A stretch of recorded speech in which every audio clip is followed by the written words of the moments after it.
recently sparking a viral debate online with his steak masterclass. I said he's John got viral about him. is about to ruffle more feathers with this next one. Come on, tell us what you're doing today, John. Well, we're doing pancakes and crepes, and I think that everybody's probably got their own way of doing things. So all I'm saying to you is this is what I used to do.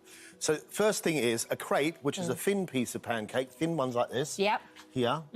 I don't have any sugar in them. When you make them, they don't. They just the thin crepe. That's right.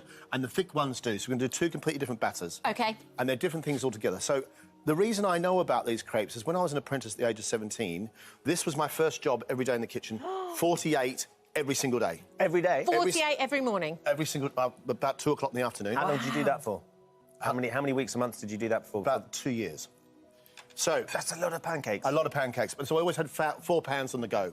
So that's the thing. So with the crepe batter, though, you should let it rest. OK. That's the other thing. 3 eggs, 100 grams of flour and 150 mils of milk.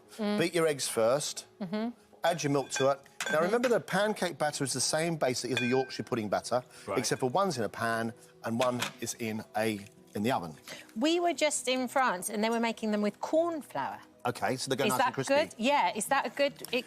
My kids loved them. I mean, they smothered them in, you know, that chocolate spread. Yeah, Nutella. That's it. Anything you want, and then you mix it together, and what happens is you might end up with a few lumps in there, then keep on whipping it until such time as the lumps go. And the reason you let it rest is because the flour has to be absorbed. If you try and cook them straight away, they actually they're too thin. So... Is it better to do it by hand, or can you do it in a blender if you've got one? Do a blender if you want to, that's fine, but you just by hand. And when you say rest, what's the best amount of time to let them rest? Well, as an apprentice, I used to let them rest overnight. Oh, did you? Was it that long? I'd make the batter in the morning, and then what I would do is then I would do that. Now, here's the secret to a great crepe. Piece of paper... Kitchen towel. ...with oil on it. Don't put oil in the pan. What Here we type go of now, oil? we're going to go to soda. Oil in the pan. What type of oil? What type of oil? Light olive oil's fine, veg oil, that's fine. But don't put oil in the pan, why not? Because you don't want them to fry. You don't want it to be a Yorkshire pudding. You want it to be a crepe. So now take your pan, and as you put it in, you swirl your pan around. Yep. And then you just put a little bit more in, and then you go like that. So that's one. That starts away. And then what happens is, as it starts to cook, it actually tells you when it's ready to turn over. Does it? Yeah, I'll show you why in a second.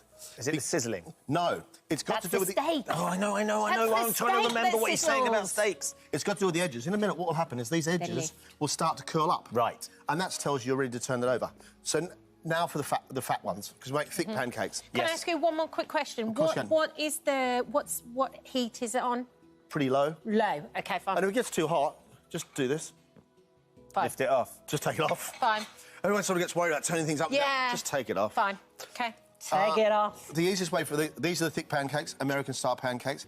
Dry mix first with a wet mix. OK. Dry mix, 450 grams of flour. Just a quick question. If I've made pancakes in the past, I've never walked away from them like this. Yeah, but he's been doing it for years. He did 45 a day. All right, fine. What's your problem? OK. And I'm going to do live telly. Salt, half a teaspoon of salt, a teaspoon of sugar, 1 teaspoon of bicarbonate soda. It's self-rising flour, so it gets lift. 2 eggs. Yep. 200 grams of buttermilk. You can use yogurt, which is let down. That'll work just as well. That's fine. Well, let down yogurt is yogurt that's got a bit of water in it. Disappointing. Yes. And then 400 mils of milk. Now, what happens is it looks like quite a lot of liquid, but as you can see, there's a lot of liquid and there's a lot of mixture. Then mix your dry ingredients together. Yeah. Now, the secret with a really good thick pancake is you want to activate all the rising agent in your flour and your bicarb. So what you do is you then warm some butter and you pour butter in.